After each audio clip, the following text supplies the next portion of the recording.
Hello everyone and welcome to Online Study for You, your one-step solution for all your placement needs. Today we are going to start a venture in which we are going to learn English in a completely different manner. आप में से कई लोग ये बात हमेशा करते हैं कि जब इंग्लिश सीखनी है तो हमेशा इंग्लिश में ही बात क्यों की जाए।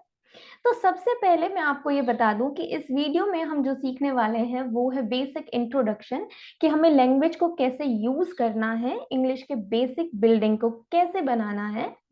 देन हम सीखेंगे कि अल्फाबेट और साउंड्स कैसे यूज किए जाते हैं ताकि different different types of pronunciation में हमें इसकी हेल्प मिल सके। और तीसरी चीज जिसे हम डिस्कस करने वाले हैं वो है सेंटेंस स्ट्रक्चर। देखिए फ्रेंड्स, इंग्लिश को सीखने का एक सबसे आसान तरीका है कि आप उसे समझना सीखें। समझ रहे हैं आप? इसलिए I am going to keep this video in bilingual format. Bilingual format का मतलब है मैं इसमें हिंदी और इंग्लिश दोनों का इस्तेमाल करने वाली हूं ताकि आप लोगों को कॉन्सेप्ट समझने में आसानी हो। इसका मतलब ये नहीं कि आप इंग्लिश बोलने और पढ़ने से बच सकते हैं। आपको इक्वली एफर्ट्स डालने हैं मेरे साथ। जब मैं कहूंगी कि आपको ये वर्ड्स मेरे साथ बोलने हैं, then please do this effort. आप उन वर्ड्स को अपनी जगह पर बैठे हुए बोलें। That's the only way you can learn English. तो चलिए बिना देर किए हम चलते हैं आज की क्लास को स्टार्ट करने। ABCD तो सबने पढ़ी है। आप लोग जानते होंगे कि यहाँ पर फिलहाल ABCD यानी इंग्लिश अल्फाबेट लिखे हैं। आप सोच रहे होंगे कि मैं आपको ये अल्फाबेट्स क्यों दिखा रही हूँ, राइट? एग्जैक्टली फ्रेंड्स, हम सब जानते हैं कि ये ABCD हम लोग बहुत पहले क्लासेस में पढ़ चुके हैं अपने स्कूल लेवल पर। बट हमें ये समझना है कि इन इंग्लिश अल्फाबेट्स को इंग्लिश में यूज कैसे करना है। Let's talk about English alphabet. यहाँ पर 26 इंग्लिश अल्फाबेट आपको मिलेंगे। There are 26 letters in English alphabet. But can you locate vowels and consonants? क्या आप इनमें से ये बता सकते हैं कि vowels कौन से हैं और consonants कौन से हैं? या how can you differentiate between vowels and consonants? देखिए फ्रेंड्स, हमारे पास इंग्लिश में 5 vowels होते हैं। यानी कि अगर मैं इन वॉवल्स के बारे में बात करूं तो आपको स्क्रीन पर इस वक्त 5 वॉवल नजर आ रहे होंगे, जिनमें A, E, I, O and U। ये 5 लेटर्स इंग्लिश वॉवल्स हैं और जो बाकी के लेटर्स हमारे पास बचते हैं वो है consonants. Basically, there are 26 letters that have 44 sounds, out of which 20 are vowel sounds. है ना हैरानी की बात कि सिर्फ 5 वॉवल से हम 20 अलग तरह के वॉवल साउंड्स जनरेट कर सकते हैं। अब हमें ये साउंड्स जनरेट करने क्यों हैं, हमें ये भी समझना पड़ेगा। इसके लिए आप देखिए, different sounds can be produced with the combination of vowels and consonants. आप वोवल्स को वोवल्स के साथ कंबाइन करके, कॉन्सोनेंट्स को कॉन्सोनेंट्स के साथ कंबाइन करके और वोवल्स को कॉन्सोनेंट्स के साथ कंबाइन करके अलग अलग साउंड्स जनरेट कर सकते हैं। फोनेटिक्स, जी हाँ, फोनेटिक्स में हमें यही सिखाया जाता है। These sounds help us to correct our pronunciation. यानी कि जब आप इंग्लिश वर्ड्स को बोलना यूज करेंगे, अपनी डेली लाइफ में यूज करना स्टार्ट करेंगे, तो करेक्ट प्रोनाउंसिएशन बहुत इंपॉर्टेंट पार्ट प्ले करेगा और ये साउंड्स आपको करेक्ट प्रोनाउंसिएशन करने के लिए हेल्प करेंगे। आइए देखते हैं अलग अलग लेटर्स अलग अलग साउंड्स कैसे जनरेट करते हैं। साउंड ऑफ जेड, देखिए मैंने यहाँ कुछ वर्ड्स लिखे हैं, आप इन वर्ड्स को मेरे साथ रीड कीजिए। The first one is zeal. Z का साउंड बहुत एविडेंट है यहाँ, बिल्कुल clear. Next is zoom, next is poison. अब हैरानी की बात यह है कि यहाँ पॉइजन की स्पेलिंग में मैंने कोई जेड नहीं लिखा, पर फिर भी मैंने इसे पॉइजन नहीं पढ़ा, मैंने इसे पढ़ा है पॉइजन। यानी जेड का साउंड आया है। पॉइजन का मतलब जहर, लेकिन यहाँ पर तो कोई जेड नहीं दिख रहा। आप देखिए कि कॉम्बिनेशन ऑफ वॉवल्स और कॉन्सोनेंट्स, यहाँ पर साउंड आई एस ओ मिलकर ज का साउंड दे रहे हैं, यानी कि पॉइजन। इसीलिए हम इसे पॉइजन नहीं पढ़ेंगे, हम इसे पढ़ेंगे पॉइजन। नेक्स्ट है क्विज, उसके बाद पजल। आप इस वर्ड को दोबारा बोलिए, पजल। देखिए 2 बार जेड है तो थोड़ा सा हमें लिटिल बिट एक्स्ट्रा एम्फोसिस करना पड़ेगा साउंड ऑफ जेड पर। Next word is Zomato, next is Wednesday. Exactly, ये वेडनेसडे नहीं है, ये है वेडनेसडे। साउंड ऑफ डी यहाँ पर साइलेंट रहने वाला है, इसीलिए हम इसे रीड करेंगे वेडनेसडे। अब फिर आप देखिए यहाँ पर कोई Z नहीं है, यहाँ पर मैंने साउंड लिखा है S का, पर मैं इसे बोलते वक्त साउंड Z यूज कर रही हूँ। Wednesday, it is not Wednesday, it is Wednesday. Sound of Z is quite obvious here. क्या आप इन्हें दोबारा पढ़ सकते हैं? Zeal, zoom, poison, quiz, puzzle, Zomato, Wednesday. चलिए कुछ और साउंड्स मैं आपको दिखाती हूं। साउंड ऑफ एस, बहुत ही यूज होने वाला वर्ड। नेक्स्ट देखेंगे, फर्स्ट वर्ड है silent. Silent, the sound of S is quite obvious here, right? Here silent, sound of S. Again song, sound of S, then speak, sound of S is quite obvious here. I have used this word again, poison. I am using the word S but not speaking it as S. Why? देखिए मैंने इसे read किया है poison, पिछली slide में भी हमने इसे poison पढ़ा था, लेकिन मैंने इसे फिर यहाँ क्यों लिखा?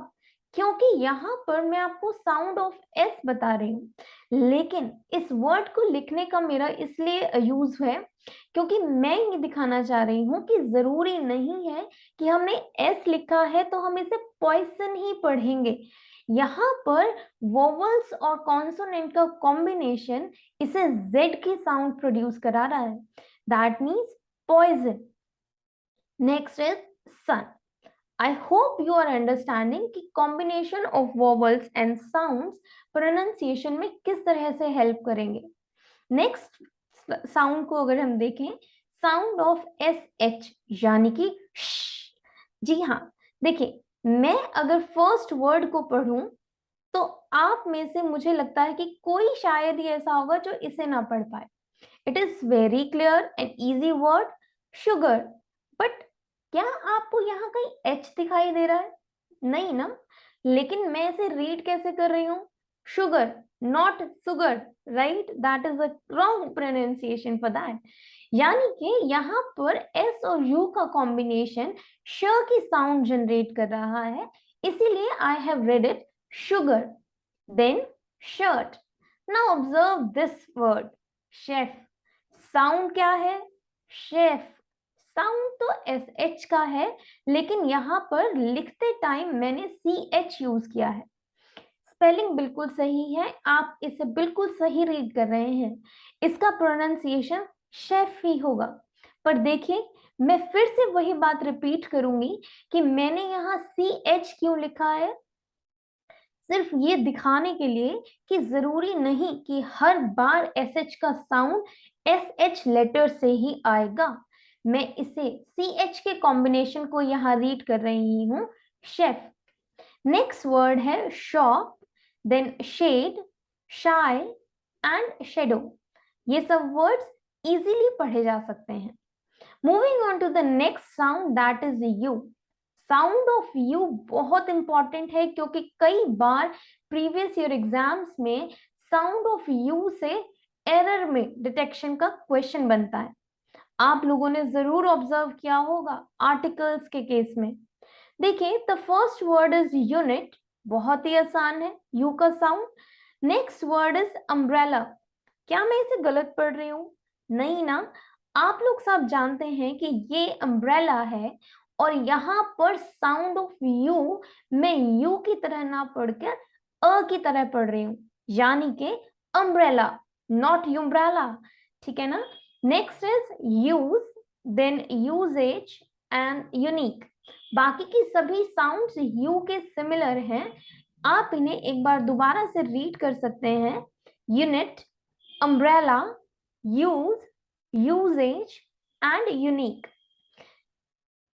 इसके बाद हम चलते हैं सेंटेंस स्ट्रक्चर की तरफ।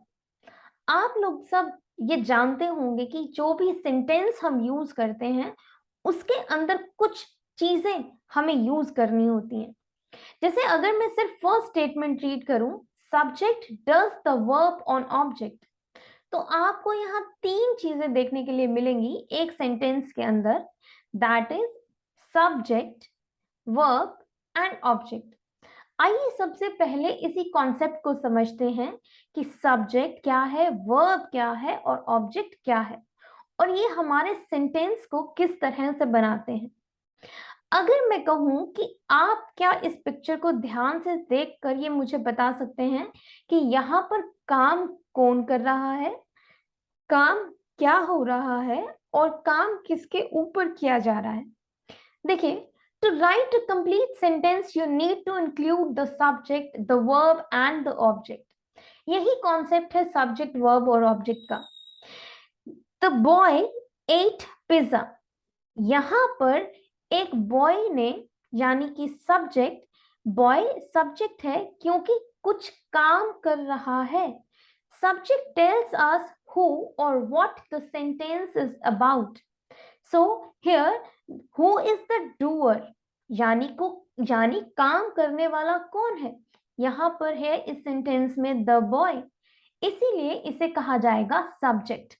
देन एट, एट ईट का सेकेंड फॉर्म है, मतलब खाना, और यहाँ पर क्रिया क्या हो रही है, एक्शन क्या हो रहा है, ईटिंग हो रहा है।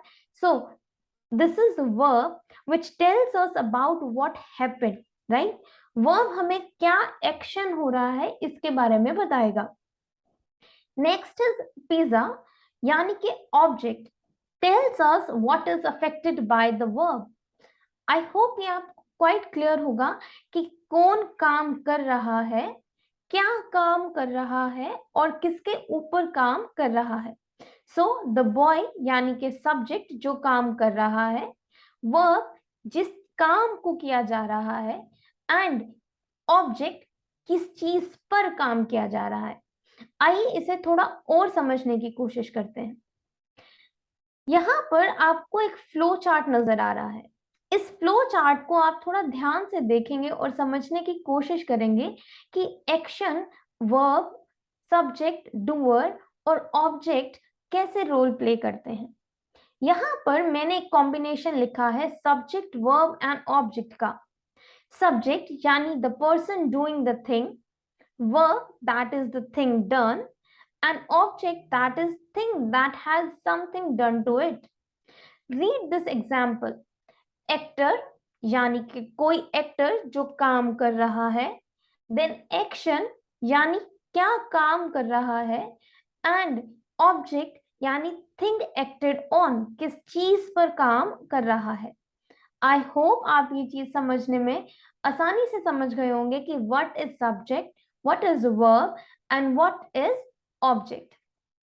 When doer यानी कि subject does action यानी कि verb on recipient, एग्जाम्पल से समझने की कोशिश करते हैं। Girls read stories, boys play games, she reads a book.